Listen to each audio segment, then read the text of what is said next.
nous retrouvons pour parler de l'école moteur de l'ascension sociale et je vais vous présenter les personnalités qui ont accepté de plancher sur ce sujet. Alors d'abord, à mon extrémité, il y a Madame Pascale Brand-Pomarès qui est professeure d'université à Aix-Marseille et qui a coordonné cette table ronde. À côté d'elle, Monsieur Léon Lalussa, j'espère que je prononce bien votre nom, directeur général de l'école supérieure de l'ESCP Business School. À côté, Madame Ouidid Bouchamaoui, vous êtes ancienne présidente du patronat tunisien et lauréale du prix Nobel de la paix 2015. À côté de vous, Benoît Test, enseignant, secrétaire général de la FSU, premier syndicat de l'éducation. Marguerite Bérard, directrice de la banque commerciale en France de BNP Paribas. Et Jean-François Copé, qu'on ne présente plus, ancien ministre, maire LR de Meaux en Seine-et-Marne. Et tous nous livreront un peu leur vision de ce sujet. Je donne la parole à Pascale Brand-Pomarès qui va nous planter le décor.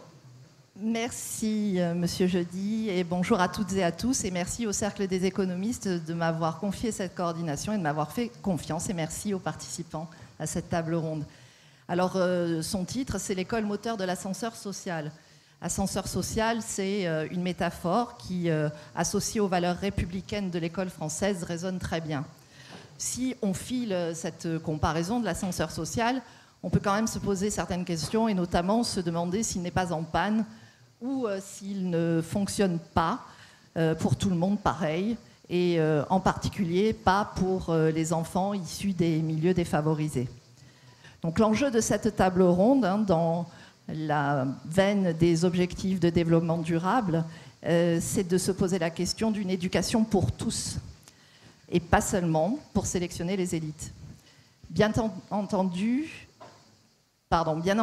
l'école ne peut pas tout et n'est pas responsable à elle seule de tous les maux et on pourrait tendance parfois à trop lui en demander. Elle incarne cependant encore aujourd'hui, y compris dans les quartiers et dans les banlieues, l'accès à une culture commune. Mais cette culture, est-ce qu'elle est suffisante? Est-ce qu'elle est suffisamment partagée? Ce sont des questions. L'école doit s'en préoccuper, elle doit se préoccuper de ceux qui en ont le plus besoin et préparer l'avenir en donnant une réelle formation à tous. Dans les classements internationaux, ce que je viens de dire, on le retrouve. Et la France lutte moins bien que d'autres pays contre les inégalités de naissance en matière d'éducation. La France est mal positionnée sur les savoirs fondamentaux et concernant la reproduction des inégalités sociales, là, les scores sont très élevés. D'autres pays s'en sortent beaucoup mieux, alors que parfois ils consacrent moins de temps à l'enseignement et ont de meilleurs résultats. On pourrait parler peut-être de meilleurs rendements. Notamment, par exemple, c'est le cas en mathématiques, où une approche qui associe les sciences, la technologie, l'ingénierie et les mathématiques, et pas seulement les mathématiques, une approche qui n'est donc pas spécifique aux mathématiques, donne de meilleurs résultats en mathématiques parce que justement, elle rassemble et elle englobe plusieurs disciplines scientifiques, en montrant la force de la démarche scientifique. En France, les mesures politiques s'appuient peu, ou pas beaucoup, en tout cas sur la recherche, qui est assez peu développée sur l'éducation. Dans d'autres pays, on parle d'evidence-based education. Ces mesures politiques en France, elles peuvent parfois être contournées. On a des exemples. Et elles peuvent aussi s'empiler sans s'attaquer de manière holistique à l'ensemble du système. Par exemple, la revalorisation et la formation des enseignants n'est pas suffisamment prise au sérieux. Alors que les enseignants font un travail difficile, de plus en plus difficile. Le monde a changé avec le numérique et ils n'ont plus la position sociale qu'ils avaient. Et donc, leur métier ne repose plus sur la détention et la transmission du savoir, mais bien davantage sur le fait que tous les élèves s'approprient ce savoir. Alors, l'enjeu de cette table ronde, il porte sur un défi qui est immense, qui concerne toute la société. Comment aider l'école à produire plus de réussite, plus d'émancipation individuelle pour former les citoyens de demain, plus de vivre ensemble pour partager un idéal de société. Je pense que nous allons débattre de ces questions et avoir des visions sur les attentes de la société vis-à-vis de l'école intéressantes et des solutions aussi, des propositions d'initiatives tout à fait intéressantes pour y répondre. Merci Pascal. Je vais donner la parole à Monsieur Loluza, directeur général de l'ESCP. Comment vous abordez cette question du moteur social, ascenseur moteur social pour l'école, de votre point de vue? C'est-à-dire vous êtes déjà, j'allais dire, presque au bout de la chaîne, c'est l'enseignement supérieur. Comment vous les voyez arriver, les futurs étudiants? Quel est votre point de vue? Alors, merci Bruno et merci Pascal. J'aimerais partager avec vous 3 messages et puis un vœu. Le premier message que j'aimerais partager, pour moi, je ne parlerai pas d'ascenseur social, ça me dérange un peu. Je parlerai d'escalier social. Pourquoi? Parce que l'escalier social, on va faire des efforts marche par marche. Alors que l'ascenseur social, il suffit d'appuyer, on monte, une question de facilité. Donc ça, je trouve que d'ailleurs en anglais, on traduit par social ladder, donc l'échelle sociale. Donc ça, c'est quelque chose d'intéressant. Et puis aussi, je crois qu'en France, souvent, on regarde l'école, les grandes écoles, l'accès en tout cas pour arriver, c'est une forme d'élitisme. Alors que je pense qu'il faut plutôt regarder nos écoles et les universités comme l'excellence. Et donc, on a le droit de l'erreur. Et c'est pour ça que lorsque je parle de l'escalier social, justement, on peut faire des erreurs et on peut arriver en l'excellence. Deuxième message, c'est en termes de mesures, parce que vous parlez des mesures positives. Moi, personnellement, je ne suis pas très favorable en termes de discrimination positive. Pour moi, il existe des dispositifs positifs pour corriger les biais sociaux. Là, c'est une réalité. Nous constatons, nous observons qu'il y a effectivement des inégalités. Alors, à l'ECP Business School, nous, on a mis en place pour l'enseignement supérieur, pour les élèves boursiers, les préparationnaires, un programme qui s'appelle Chance augmentée, où durant 3 jours, c'est un programme gratuit, les élèves boursiers, une 50aine, arrivent à l'ECP pour justement avoir confiance et aussi se préparer aux entretiens de personnalité et les entretiens de langue étrangère. Donc je vous annonce en scoop, on va mettre en place le même dispositif élargi pour les lycéens. Donc, on va faire une expérimentation d'un programme Chance augmentée à l'ESCP Business School et on va recruter les élèves en zone prioritaire, boursiers, une 50aine en expérimentation pour les prendre pendant 1 semaine chaque année à partir de la seconde et on va les suivre seconde, première jusqu'à la terminale afin qu'ils puissent réussir pour qu'ils revoient les fondamentaux comme les cours de mathématiques, de langue française, de langue étrangère et surtout des cours de méthodologie et aussi d'avoir confiance. Et en termes je dirais, de vœux que je souhaite, c'est que nous avons tous des sensibilités différentes parce que la thématique d'aujourd'hui, elle est très forte, elle est très engageante. Pourquoi? Parce que la ressource rare en France d'un pays, ce sont les femmes et les hommes. Et je crois que, justement, comment faire en sorte que vous arrivez à faire que ce soit des ressources extraordinaires? En fait, il faut ajouter quelques extras. Et j'espère qu'aujourd'hui, mon vœu, c'est que grâce à l'issue de cette session, on puisse trouver des mesures positives afin que nous puissions avoir, grâce à l'éducation, des ressources extraordinaires. Merci, Monsieur Loluza.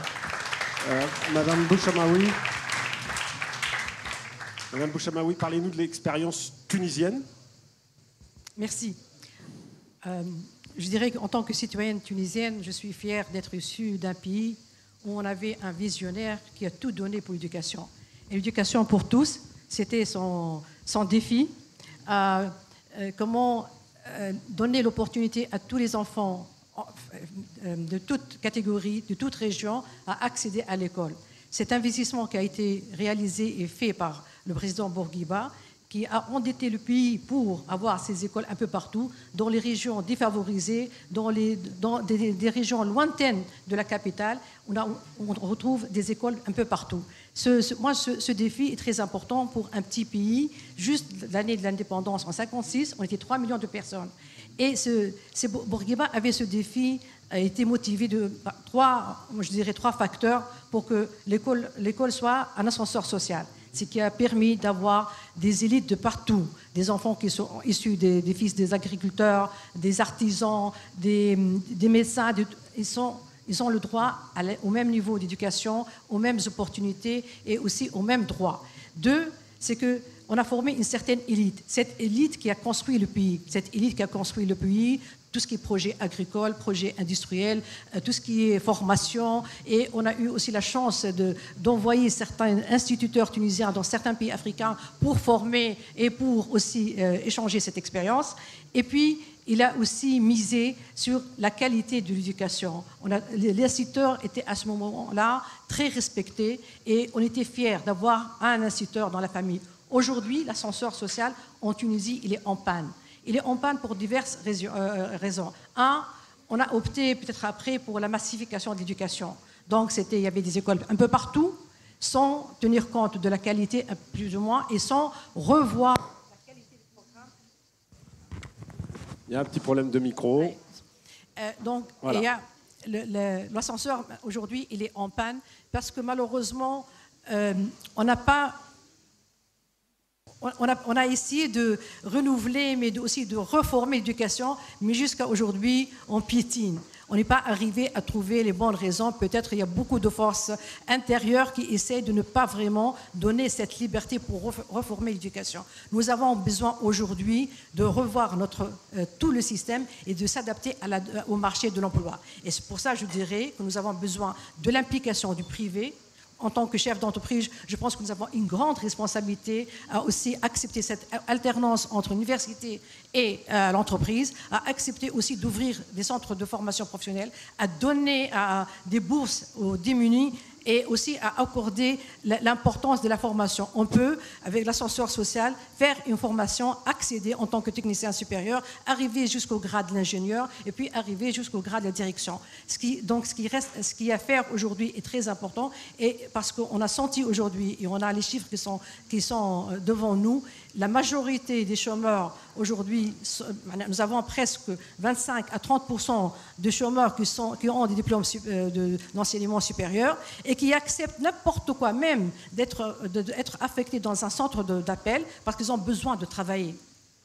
Donc, et puis, ça, c'est le premier point. Deuxième point aussi, c'est que la qualité ne nous permet pas aussi à ces enfants de quartiers défavorisés ou de régions défavorisées à accéder à ces écoles d'excellence. Nous avons en Tunisie aujourd'hui les écoles pilotes que moi je ne suis pas tellement d'accord parce que les écoles pilotes et les écoles qui sont dédiées à certains niveaux, à certaines classes sociales, ce qui permet pour ceux qui ont les moyens, ils peuvent aussi seconder, ils peuvent donner des cours particuliers aux enfants et ça leur permet d'accéder, même s'ils ne réussissent pas, à accéder à des écoles ou bien ils ont les moyens d'aller poursuivre leurs études un peu partout. Aujourd'hui, il est temps de revoir notre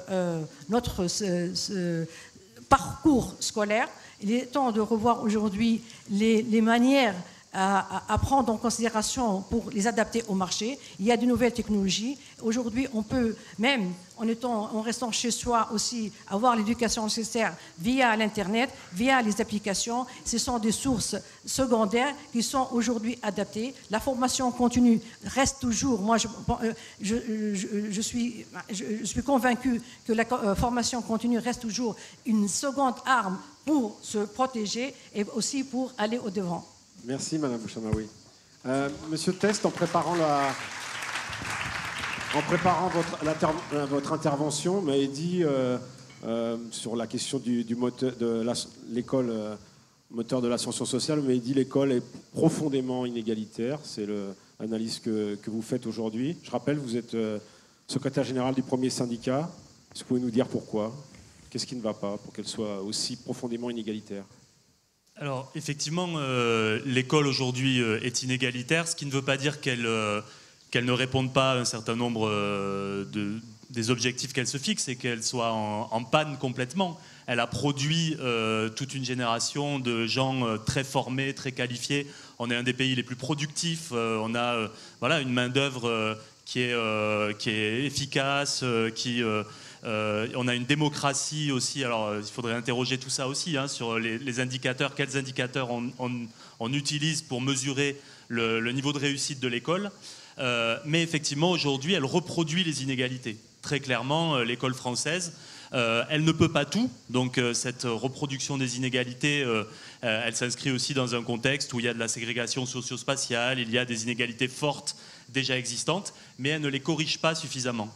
Et de ce point de vue-là, nous, en préparant la discussion, on n'aime pas trop l'idée d'ascenseur social, ni même celle d'escalier, d'ailleurs, parce que ça suppose qu'on corrige on permet l'ascension de quelques-uns dans le cadre de la perpétuation d'inégalités. C'est-à-dire, si le but, c'est d'avoir des filières de relégation dans lesquelles il y a une bonne proportion d'enfants de cadres, ça sera toujours mieux que d'avoir des tuyaux et d'avoir une assignation et identité sociale et que les pauvres aillent sur les filières de relégation et les enfants de plus riches aillent sur les filières plus prestigieuses. Mais on n'aura quand même pas résolu complètement la question des inégalités, parce qu'il restera des filières de relégation.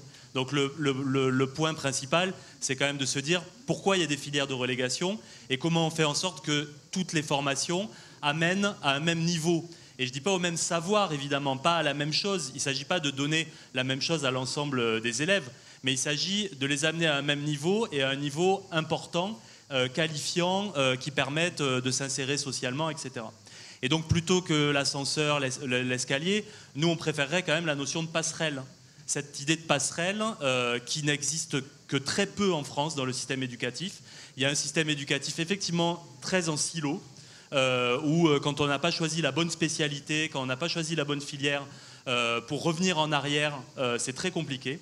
On n'a pas une vision utilitariste de l'école, et donc, selon moi, le fait qu'il y ait des étudiants, par exemple, nombreux, on l'a beaucoup dit à un temps, en sociologie ou en psychologie, alors qu'il n'y a pas énormément de débouchés dans ces filières-là, pour nous, tant que la règle du jeu est claire au départ, c'est-à-dire tant que ces étudiants-là savent qu'ils ne seront peut-être pas sociologues ou psychologues ou je ne sais quoi à la sortie, pour nous, tant qu'il y a ça, tant que ça n'entraîne pas des frustrations, c'est pas quelque chose d'inefficace. C'est pas un mal, c'est pas une mauvaise chose socialement que des gens s'essayent à la sociologie, à la philosophie, même s'ils n'en font pas leur métier. Il y a une personne sur deux qui exerce un métier et qui n'est pas en rapport avec la qualification qu'il a, avec le cursus qu'il a suivi.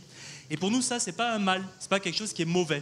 Alors après, faut pas caricaturer, c'est-à-dire que évidemment que l'école, elle a aussi un objectif d'insertion professionnelle. Cette insertion, il est important, notamment dans la voie professionnelle. Mais elle ne doit pas être, cette insertion, le seul critère de validation de la pertinence des formations. Et c'est pour ça que l'idée d'ascenseur social, si c'est dans le cadre de formations qui elles-mêmes sont très inégalitaires, et si c'est pour abandonner l'objectif de démocratisation, c'est-à-dire, comme ça a été dit dans l'introduction, de faire partager des savoirs émancipateurs à l'ensemble d'une population, de manière quasiment désintéressée, entre guillemets, et évidemment qu'après, sur le long terme, on s'y retrouve, y compris économiquement. Je le disais tout à l'heure, l'école, elle a fourni une population qui est de très haut niveau en France aujourd'hui. On s'y retrouve sur le long terme, il ne faut pas avoir le nez dans des indicateurs de court terme. Et par ailleurs, dernière chose, juste, aujourd'hui, l'ascension sociale, c'est peut-être plus, au moins dans une partie de la population, c'est peut-être plus l'objectif recherché en termes économiques, en termes d'élévation véritablement. Il y a dans la nouvelle génération une recherche du sens, de l'utilité sociale des métiers, plus que de l'élévation économique. Et ça, il faut y regarder de près. C'est sacrément intéressant d'un point de vue de l'intérêt général, la volonté de faire des métiers utiles et pas forcément des métiers qui seront ultra valorisés. C'est pas forcément tout le monde la volonté de devenir milliardaire. Voilà, pour le dire Merci, rapidement. Merci, monsieur Test. Alors, Madame Bérard, à la banque, est-ce que vous avez est-ce que l'école forme bien les futurs salariés, les futurs experts qui travaillent dans les banques? Est-ce que vous avez des difficultés pour recruter parce qu'il n'y a pas assez de personnes bien qualifiées, bien formées à l'école? Merci beaucoup. Alors, si vous le voulez bien, moi, je vais essayer de donner effectivement peut-être le point de vue de l'entreprise en général, en essayant de répondre à 3 questions. Qu'est-ce qu'une entreprise attend de l'école? Qu'est-ce qu'une entreprise peut apporter à l'école? Et est-ce que l'école peut s'inspirer de l'entreprise? Première, je suis contente parce que je passe après, c'est plus simple.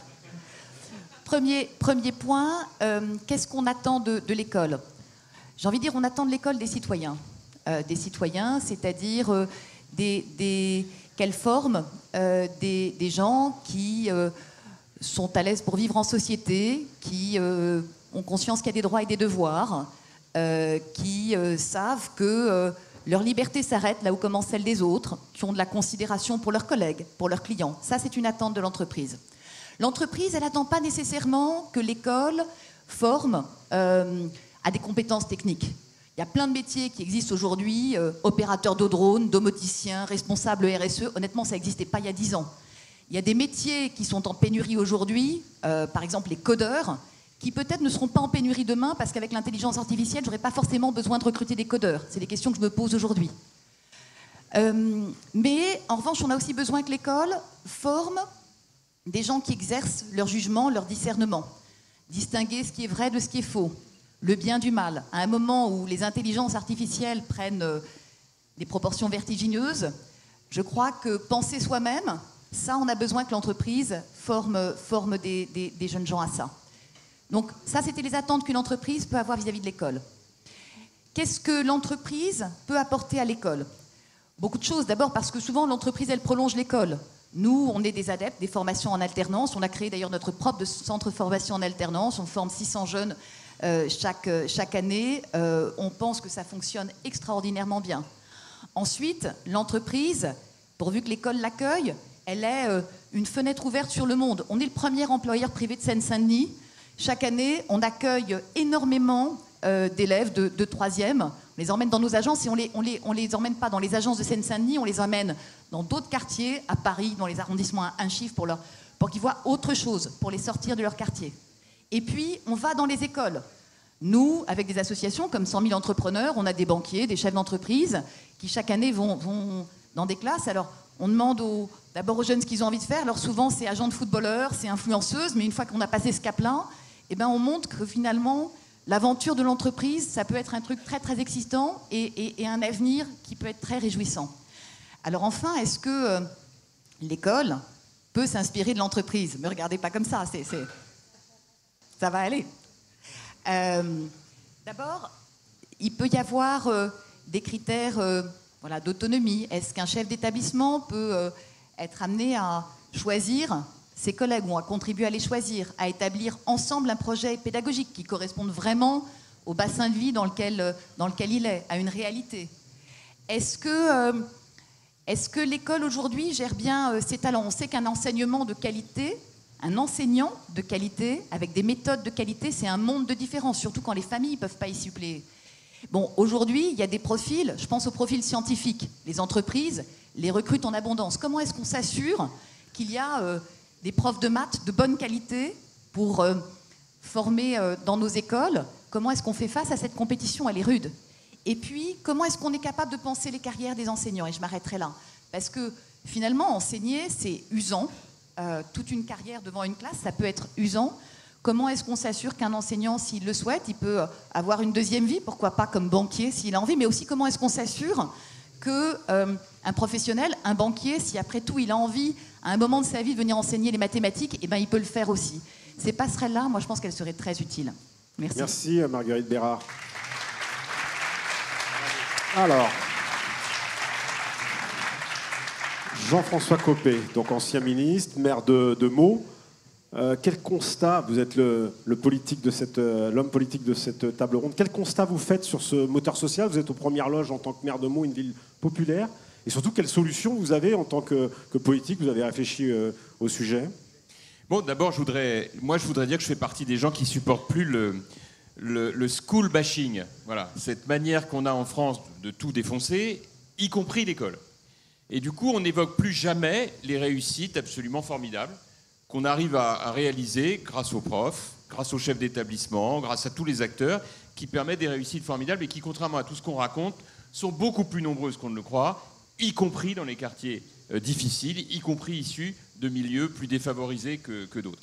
Pourquoi j'en ai assez? C'est parce que du coup, on est en permanence sur le même éternel constat des mauvais classements globaux, c'est une réalité, du découragement d'un nombre de profs considérables qui ne veulent plus poursuivre leur carrière ou qui ne veulent plus s'y engager. Et derrière tout ça, un sentiment terrible d'échec qui est une réalité à côté de ces réussites. Alors je rebondis d'autant plus facilement que ce qu'a dit Marguerite est vraiment ce que je pense profondément, c'est qu'en fait, c'est pas la peine de faire le grand soir. À chaque fois, on arrive, on va vous régler ça, on a un nouveau ministre, il va vous arranger ça. Non, ça marche pas comme ça. Je pense qu'il y a quelques principes fondamentaux qu'il faut mettre sur la table et qui peuvent nous permettre parfaitement bien de nous en sortir.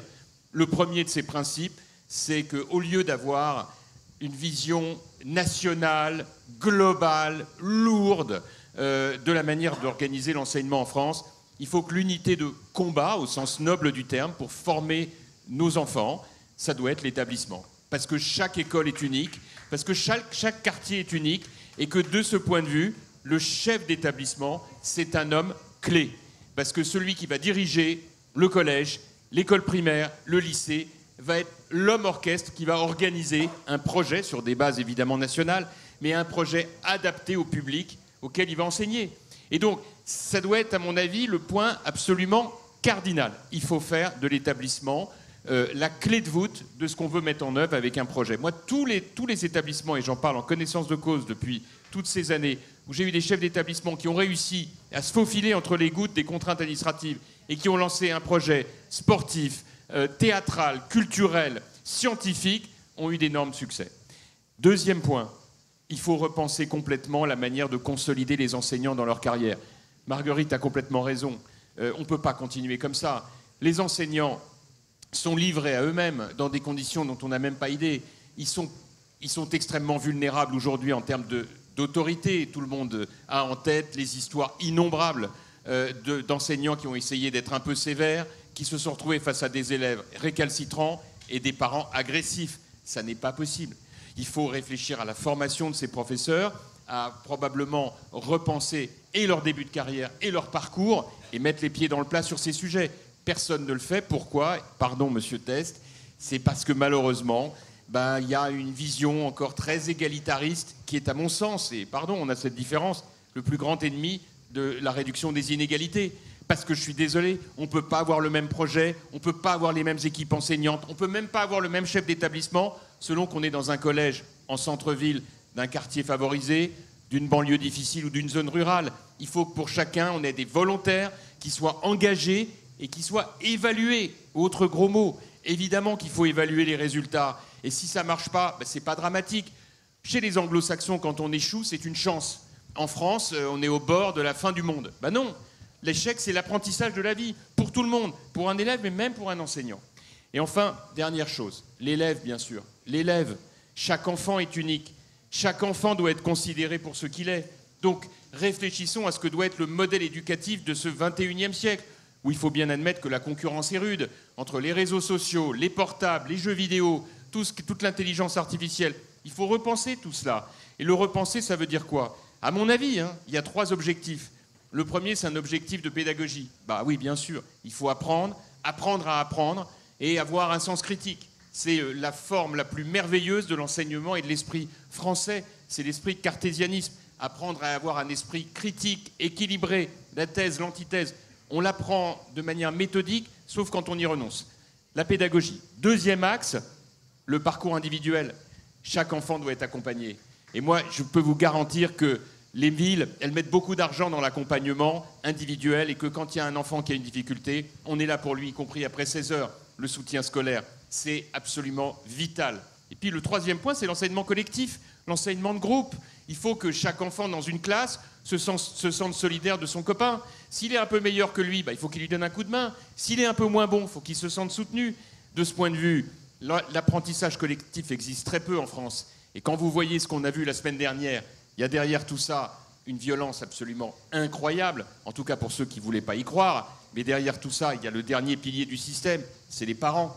Ne pas voir qu'on a aujourd'hui des parents abandonniques, déresponsabilisés, auxquels personne ne parle, auxquels personne ne rappelle les droits et devoirs de parents. Cette idée folle selon laquelle il y a une vérité éternelle, que quand on est pauvre, on a des enfants violents. Ben non, c'est pas vrai.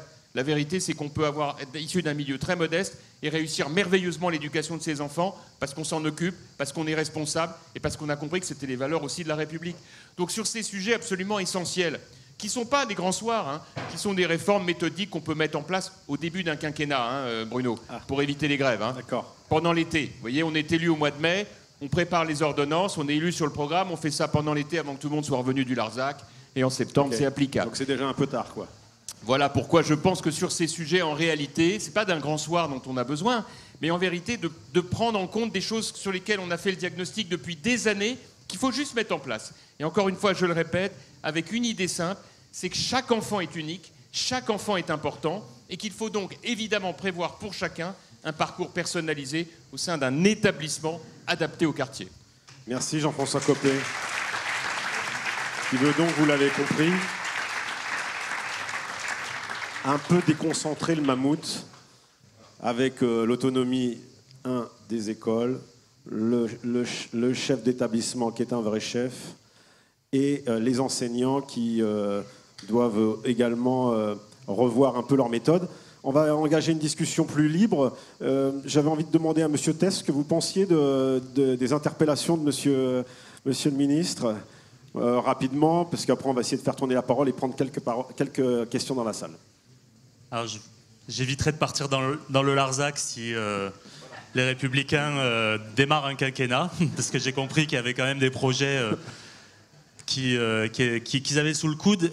C'est un discours qu'on a entendu beaucoup, qui a sa cohérence et sa pertinence. Mais ça fait 30 ans qu'on raconte ça aussi. Moi, d'abord, je voudrais mettre l'accent là-dessus. L'autonomie des établissements, on a développé plein de trucs dans tous les sens, des projets, des ceci, des cela. Là, à la rentrée prochaine, on a fait le pacte enseignant, donc des missions supplémentaires seulement à quelques-uns pour faire des projets, pour faire des choses, et les autres n'ont pas cette rémunération supplémentaire. Donc, c'est des choses qui se développent, qui n'ont pas résolu la situation, parce que nous pensons vraiment que le national n'est pas synonyme de lourdeur. Effectivement, ce n'est pas de l'égalitarisme, c'est simplement la volonté de l'école de faire du commun. Et en France, c'est fort. Effectivement, l'éducation nationale, elle a aussi construit la République. L'école de Jules Ferry, c'était aussi fait pour ça, pour faire partager les valeurs républicaines à l'ensemble de la population. C'était pas un système d'ailleurs qui était fait pour la mobilité sociale. C'est pas le bon vieux temps de la bonne vieille école qui permettait les ascensions sociales, parce qu'il y avait plusieurs ordres d'enseignement déjà, parce que voilà. Mais la question de l'autonomie des établissements, l'autonomie du système, nous on la prend sous l'aspect autonomie professionnelle qui effectivement manque. Le système manque d'air. Quand on veut faire un projet, c'est vrai que c'est compliqué, c'est lourd. Prendre des initiatives, c'est lourd dans ce système. Mais pour arriver à ce que les équipes prennent des initiatives, nous ne pensons pas qu'il faut casser le cadre. Qu'au contraire, aujourd'hui, ça induit de la concurrence entre les collègues. Parce que vous l'avez dit, il faut briser les tabous, mais vous ne les brisez pas jusqu'au bout. Vous dites il faut sortir de l'égalitarisme, donc il faut mieux rémunérer ceux qui sont les plus motivés. Mais ça veut bien dire qu'on distingue quand même les uns par rapport à d'autres. Ça veut bien dire qu'on crée un système où on met tout le monde en concurrence avec tout le monde. Et donc du point de vue des personnels, nous on pense que c'est pas bon, et du point de vue des élèves non plus. Et quand je disais tout à l'heure la nécessité de passerelle, je pense qu'on a besoin de faire du commun, de faire la même chose partout, d'avoir le même objectif partout, effectivement. C'est pas de l'égalitarisme. La politique des ZEP, par exemple, c'est pas de l'égalitarisme. C'est l'idée qu'il faut donner plus à ceux qui ont moins, mais donner plus pourquoi ? Pour arriver à la même chose, pour arriver au même objectif. On y arrive par des voies différentes, mais on arrive au même objectif. Le problème actuel avec le discours libéral, c'est que l'objectif lui-même est revu à la baisse dans certains endroits, et il n'y a plus d'objectif de l'égalité. Voilà. pardon, enfin juste, je ne vais pas polémiquer du tout, hein, c'est pas l'objectif, mais l'idée n'est pas... je sais que dès qu'on a mis libéral, on a réglé le problème, mais c'est pas du tout ça. Enfin, je suis désolé, mais en fait, finalement, c'est horrible ce que je vais dire, on n'est pas si loin que ça. On n'est pas si loin. Ben non, parce que, oui, vous avez tout à fait raison, on ne met pas les mêmes moyens, on veut tous le même objectif, mais on a compris une chose, c'est qu'il ne faut pas mettre les mêmes moyens partout, parce que vous avez des endroits où les parcours nécessitent des contenus éducatifs, pédagogiques différents. Et donc, chaque quartier adapté à chaque population nécessite forcément une stratégie différente. Et croyez-moi, je ne préconise pas du tout la concurrence entre les établissements. Ce n'est pas le sujet, on n'est pas autour de France. Le but du jeu, c'est de faire en sorte que chaque établissement adapte son projet à la population qu'il accueille. Et qu'il le fasse sans tabou. Il y a des enfants qui n'ont pas nécessairement... Il y a des enfants qui n'ont pas nécessairement la chance d'avoir l'encadrement familial qui va bien, malgré les efforts qui sont faits par les parents. Donc le but du jeu, c'est de voir comment leur donner ce plus dont ils n'ont pas besoin dans d'autres quartiers, dans d'autres milieux familiaux. En fait, je pense que c'est ça l'objectif, et c'est un objectif justement profondément républicain. En tous les cas, il y a un exemple qui plaide un peu dans ce sens-là, c'est le dédoublement des classes, notamment dans les milieux, dans les quartiers populaires, et ça a plutôt fonctionné. Et ça, c'est une politique uniforme, avec des critères transparents nationaux. Les ZEP, c'est transparent, c'est national. Oui, mais dans les ZEP. On est parti de quelque chose qui devait être limité à quelques quartiers. Finalement, on l'étend parce que apparemment, ça semble porter ses fruits. Je parle sous le contrôle de Pascal Brand-Pomarès sur cette question des dédoublements des classes. Absolument, je veux bien réagir par rapport à ça parce que effectivement, c'est une mesure qu'il faut évaluer pour savoir vraiment ce qu'elle a produit. Mais on sait déjà qu'elle a produit du positif. On a 4 ans de recul maintenant. Mais il y avait d'autres mesures qui commençaient à s'installer, qui s'appelaient... Alors, on parle du dédoublement de CP dans les REP, mais il y avait plus de maîtres que de classes, qui donnait un dispositif qui permettait d'avoir dans les écoles un peu de souplesse, si cher à M. Copé, qui faisait que certains enseignants pouvaient être dans une classe à un moment, être dans une autre à une autre, et donc sortir, on ne parle pas de grand soir, mais il y a quand même des tabous, sortir d'un prof devant sa classe, isolé, seul, ce qu'il faudrait pouvoir faire évoluer pour être plus dans la coopération. Et donc, moi, je reviens sur l'idée que toutes ces mesures, il faudrait essayer de les inscrire dans la durée et de les inscrire globalement dans le système pour ne pas justement se retrouver avec finalement un empilement de mesures qui ne permettent pas d'avancer. Ne nourrissons pas le mammouth. Je vais donner la parole à la salle, à monsieur qui a levé la parole le premier. Bonjour. Vous m'entendez? Oui, parfait. Comment? D'accord. Oui, on m'entend? Ok, très bien. Merci beaucoup pour cette intervention. Alors moi, j'avais 3 remarques et sous forme de questions. Oui, rapide. D'abord, j'aimerais savoir la place que vous allez donner aux compétences socio-comportementales.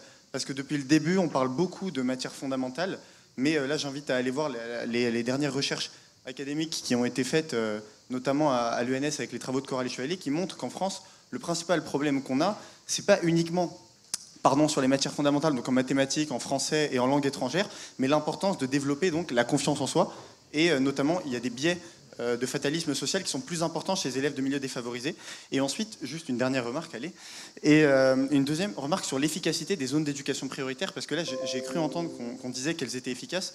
Je ne sais pas dans quelle étude on a vu ça, mais là, encore une fois, il y a des recherches qui ont été menées notamment par l'économiste Roland Benabou, qui montrent bien que la diminution du nombre d'élèves par classe peut permettre effectivement d'améliorer les résultats, mais qu'en France, quand elle a été mise en place, ça n'a pas été le cas parce qu'on a privilégié une approche large. On a réduit le nombre d'élèves par classe de manière très faible au lieu de circonscrire à certains départements qui en avaient le plus besoin. Vous avez raison. Tout à l'heure, je parlais de notre programme Chanson Montée. On travaille beaucoup sur la confiance, l'autocensure. Parce que souvent, il y a l'autocensure de la part des jeunes.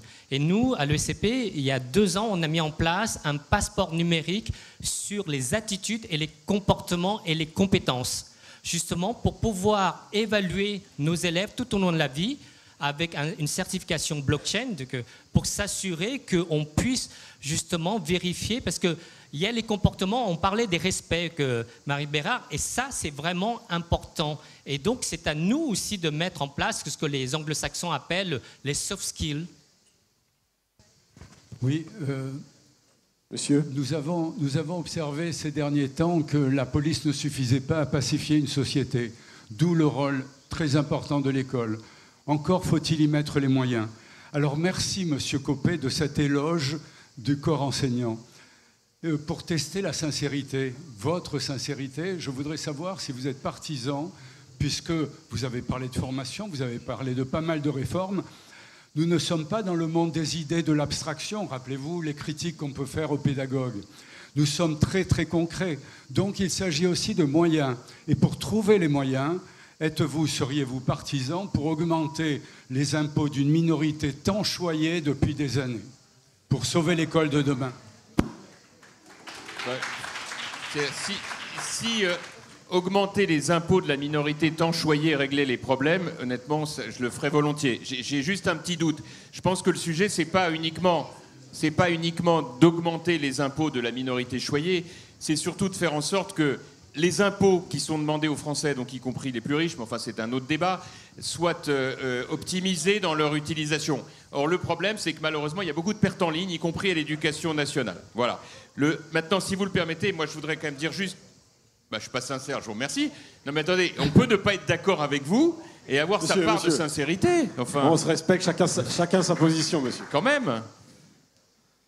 Vous vouliez, Jean-François Copé, je pense, revenir sur les zones d'éducation prioritaire. C'est ça, non? Oui, sur l'efficacité. Non, moi personnellement, j'y suis favorable. Je suis favorable à tout ça parce que tout ce qui, de près ou de loin, donne un plus dans ces quartiers, dès lors que c'est évalué, il faut y aller sans état d'âme, mais il faut l'évaluer. Pour moi, la contrepartie, c'est l'évaluation des résultats. Sinon, ça ne sert à rien. Monsieur, au fond de la salle. Bonjour, merci de me donner la parole. J'avais une question, on a posé la question de quelle est la place de l'entreprise dans l'éducation. Moi, j'avais une autre question, quelle est la place des associations dans l'éducation? Parce qu'aujourd'hui, l'éducation nationale est comme elle est, et elle n'est pas assez ouverte vers le monde, pour moi, et vers l'éducation populaire. Donc, comment, avec l'éducation populaire, on arrive à porter un projet commun de société? Parce que l'éducation populaire est là dans le temps où l'école n'est pas là, et doit être dans le temps où l'école est là aussi. Et donc, on doit travailler ensemble un projet commun de société et de citoyenneté. Qui veut répondre à cette question sur le temps scolaire et le temps hors scolaire? Ça repose la question aussi des rythmes scolaires. Madame Bouchamori? Oui, moi je parlerai un peu de mon expérience tunisienne, mais pour dire que nous, les enfants, passent plus de temps à l'école qu'à la maison.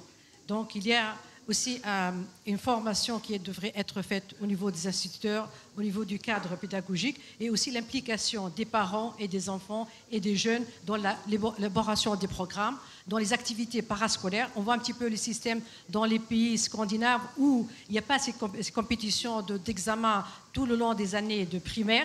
Il y a surtout l'accroissement des activités artistiques qui permet l'épanouissement du jeune, et puis l'implication des parents dans tous les conseils. Moi, je pense que ça, c'est cette ouverture, l'ouverture de l'école sur la cité, sur tout ce qui est la société civile et tout ce qui engendre l'implication du relèvement du niveau. On ne peut pas faire des programmes sans impliquer les parents et les jeunes.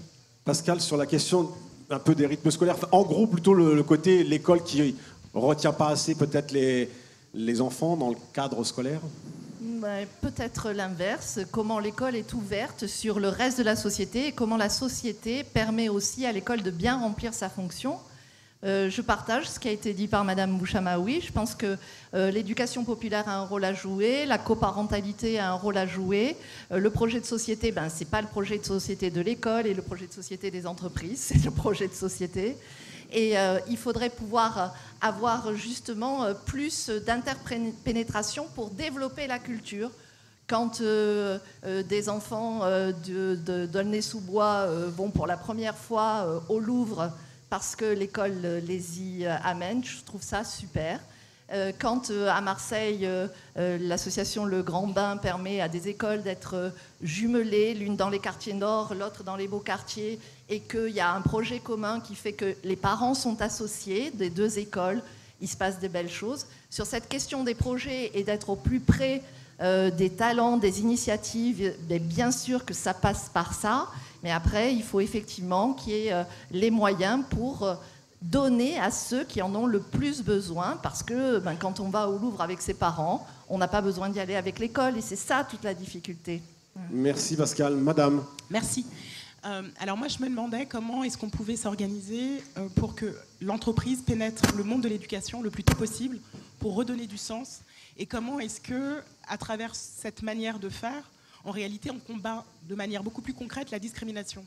Parce que vous pouvez faire tout ce que vous voulez pour éduquer les gens, si quand ils se confrontent à l'entreprise, ils sont discriminés, vous diffractez le sens qu'a l'éducation. Voilà. Et moi, je connais très bien le sujet, je suis une experte du travail, je travaille sur tous ces sujets-là. Il faut un lien, sinon ça ne sert à rien. Merci Madame Marguerite Bérard. Je suis 1000 fois d'accord. Je suis 1000 fois d'accord avec vous. Je pense que d'ailleurs c'est à la fois le lien au quotidien entre l'école et l'entreprise. Et moi, j'adore. Quand on va dans les écoles, on est invité par les enseignants. Hein, c'est ça qui est formidable. Et ça joue vraiment dans les deux sens. Parfois, ce sont aussi du mentorat que font nos collègues auprès d'élèves, parce que, comme en toute chose, il y a des codes. La vérité, c'est qu'il y a des codes. Et maîtriser le code de comment est-ce que je me présente à un entretien, comment je vais arriver à l'heure à l'entretien, est-ce que quand j'arrive, voilà, j'attends qu'on m'invite à m'asseoir, parce qu'il y a des codes. Et en fait, ça, il y a beaucoup de choses qu'on peut partager par du mentorat, par de l'accompagnement. Et ce qui est, moi, je trouve assez formidable, enfin, je le vois chez nos collègues, c'est qu'il y a un appétit énorme des collaborateurs d'entreprise, parce qu'eux-mêmes sont souvent parents, ou ils sont grands-parents, ou voilà, pour ce type d'action et pour donner de leur temps. Et ça aide à parfois lutter contre les stéréotypes de part et d'autre. Parce que parfois, celui qui est mentoré n'est pas celui qu'on croit non plus. Et ça fait du bien à tout le monde. Merci. Monsieur ? Merci de me donner la parole. Moi, j'ai une question assez simple. Ça fait 30 ans qu'on fait un constat, en fait. Je pense qu'on le partage tous. On se rend compte qu'il y a un problème avec l'éducation nationale et l'école en général, ce premier budget de l'État. On a des formations qui ne débouchent sur rien. On valorise le master au détriment des BTS, des licences. On estime qu'on est plus intelligent qu'on a un master. On a une école qui donne une formation qui est en adéquation avec les besoins de l'entreprise. On attend des étudiants qui sachent très tôt ce qu'ils veulent faire. Ils n'ont pas le droit à l'erreur, ils n'ont pas le droit à des passerelles. Où est-ce que ça coince en fait? On est tous d'accord sur le constat. Où est-ce que ça coince en termes d'application et de mesures? Parce que les solutions, on les connaît. Merci monsieur. J'ai envie d'avoir deux points de vue, celui de Jean-François Copé et celui de Benoît Test. Allez, Jean-François. Bon, rapidement, de mon point de vue, la raison première, c'est qu'il y a des murs de Berlin qui opposent encore les uns et les autres, et c'est tout à fait dommage. Je crois beaucoup à l'idée qu'entre l'entreprise, le monde économique en général et l'école, il doit y avoir une fluidité totale. Et d'ailleurs, dans l'enseignement professionnel, on le voit de manière naturelle. Quand on côtoie les enseignants de l'enseignement professionnel, ils sont beaucoup plus spontanément à parler avec leurs élèves de la relation avec l'entreprise que dans l'enseignement général. Et je trouve que c'est vraiment tout à fait l'inverse de ce qu'il faudrait. Il faut vraiment là-dessus qu'on soit beaucoup plus fluide. Les entreprises sont prêtes à le faire, et donc il faut là-dessus être beaucoup plus décomplexé. On a malheureusement encore des a priori par rapport à cette question, et je pense que derrière tout ça, il y a deux éléments. Le premier, c'est que je pense qu'on ne propose pas suffisamment aux élèves cette idée toute simple. Vous avez un rêve, le rôle de l'école, c'est de vous aider à commencer à le réaliser. L'idée, je vous disais tout à l'heure, on n'est pas là pour former des milliardaires. Je ne sais pas. Après tout, s'il y a un élève qui a envie de rêver d'être milliardaire, c'est pas très grave. Je ne sais pas ce qui deviendra après. Mais l'idée derrière, c'est de dire, vas-y, lâche-toi. Aux États-Unis, en Grande-Bretagne, dans d'autres pays, on a plutôt tendance à en demander moins d'enseignement aux élèves, mais par contre à être beaucoup plus libéré par rapport à ce rapport au rêve et au projet. Et la deuxième chose qui est importante, à mon avis, c'est la confiance en soi. Cette idée selon laquelle, c'est pas parce qu'on a une mauvaise note en maths qu'on est foutu pour la vie. Cette idée de pouvoir valoriser l'élève dans ce qu'il sait faire, c'est un élément de confiance en soi absolument essentiel. Cette idée que dans les classes, les élèves s'applaudissent entre eux quand ils ont réussi quelque chose, c'est une autre manière d'avoir un rapport au collectif. Benoît Test. Alors effectivement, on va être d'accord sur une partie du... Ouais, c'est trop consensuel. C'est trop consensuel. Non, mais sur cet aspect confiance en soi, moi je partage complètement ce qui a été dit. Oui, mais c'est important la confiance. Et le système éducatif fait peu de place à cette problématique. Après, sur la place de l'entreprise, il faut évidemment faire les choses correctement et avoir à l'école des compétences qui après vont être transférables. Il ne s'agit pas de mettre les élèves en silo pour faire de la main-d'œuvre directement utilisable par l'entreprise. Et donc, qu'est-ce qui coince? Je ne sais pas exactement ce qui peut coincer. Je suis vraiment désolé de le dire parce que ça fait un peu syndicaliste et routinier, mais c'est quand même aussi l'investissement dans l'éducation qui coince. C'est les moyens. On a une dépense intérieure d'éducation qui a baissé dans les dernières années. On n'a pas consacré suffisamment de moyens à l'éducation. C'est pas vrai, contrairement à ce qu'on prétend parfois. Et donc, créer des passerelles, avoir une ambition aussi pour le lycée professionnel, pour toutes les filières qui aujourd'hui sont sous-investies, je pense que ça permettrait aussi de desserrer l'étau devant lequel on est. Donc, il y a une question de moyens. Et, voilà. Et juste sur l'éducation prioritaire, il y a le rapport de la Cour des comptes de 2018 qui dit que c'est un amortisseur. Voilà, sans, Merci, monsieur. Dernière question, je suis désolé pour tout le monde. Monsieur, courte question. Eh oui, on arrive à la fin. Allez-y, monsieur. Bonjour à toutes et à tous. Je suis issu des quartiers nord de Marseille, des quartiers difficiles. Aujourd'hui, je sors du lycée Nord et je suis directeur du cabinet Fidal. Je suis le patron du cabinet Fidal, premier cabinet d'avocats français. Donc vous voyez, des exemples. Parfois, ça existe. Et je vis encore dans les quartiers nord de Marseille. Donc chaque jour, je vais dans mon cabinet qui représente l'élite, puisque c'est le premier cabinet d'avocats français. Bravo, monsieur. Posez votre question parce qu'on arrive à la fin. Où il est, je vous pose la question. Chaque jour, je passe devant le lycée Nord. Chaque jour, je passe devant le collège Jean Moulin. Il est où le projet social? Le projet de société? Vous en avez un peu parlé. Je me pose cette question chaque jour quand je passe devant. Et c'est ça la question que je veux vous poser. Monsieur Laluza, 1 minute. Pascal est conclu. Je crois qu'on est tous d'accord. En fait, il faut créer l'envie, la passion et l'épanouissement. Lorsque une mesure extrêmement simple, Marguerite, si vous voulez bien accueillir, c'est qu'on a un stage, vous savez, d'observation pour les élèves en 3e ou en seconde. Ben, vous faites un groupe d'élèves, vous allez dans l'entreprise, ils vont regarder les problématiques pendant 1 année. Et là, vous allez voir qu'ils vont créer de l'envie. Et lorsque vous allez créer l'envie, ils vont être passionnés pour apprendre. Il faut apprendre à apprendre, mais je crois qu'il faut créer l'envie d'apprendre, cette curiosité. Et la curiosité, elle passe aussi par l'entreprise. Pascal?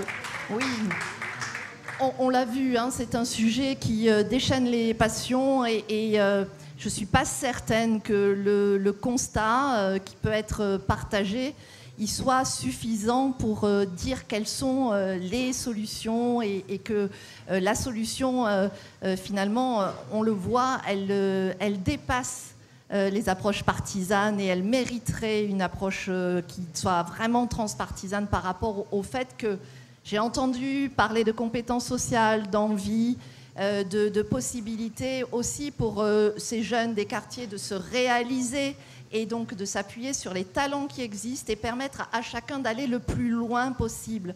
C'est peut-être ça la limite du système égalitaire. C'est qu'il faudrait pouvoir se dire que chacun doit pouvoir progresser et qu'il faut aider chacun à progresser. Et par rapport à ça, il reste des tabous qui font que toutes les mesures qui ont été apportées, y compris par des ministres qui sortaient du quartier nord et du lycée nord de Marseille, elles bloquent sur des verrous. Je pourrais en citer bon nombre. J'en ai retenu 2, si vous me permettez, si j'ai une petite minute pour vous les dire. C'est sur la confiance en soi. Dans d'autres pays, on note à partir du moment où on réussit. En France, on a 10 notes avant 10 pour dire qu'on est mauvais. Les pays où les résultats sont meilleurs dans les classements, puisque les classements, c'est une forme d'évaluation quand même, hein, ça permet de dire que, justement, peut-être qu'il faudrait repenser les choses, mais c'est un tabou, cette note de 0 à 20 en France. Il y a d'autres tabous, comme le fait de devoir recruter un professeur de mathématiques par un concours qui va, s'il a par exemple décidé de changer de carrière, comme on l'a évoqué, comme ça a été dit par Madame Bérard, il va devoir aller dans la région parisienne où qu'il ait passé le concours, parce que le manque des enseignants, il est en région parisienne. Et ça, c'est un manque d'attractivité totale pour le métier. il faudrait quand même arriver à ajuster les choses pour faire que les aspirations des élèves, mais les aspirations de tous les citoyens puissent être davantage respectées. Et en ça, je vais dire que je rejoins l'idée de projet de société, de projet social. Merci à tous, on n'a pas épuisé le sujet. Merci aux questions de la salle. Désolé, on n'a pas pu toutes les prendre et on n'a pas créé du consensus, mais on a créé du débat. Merci.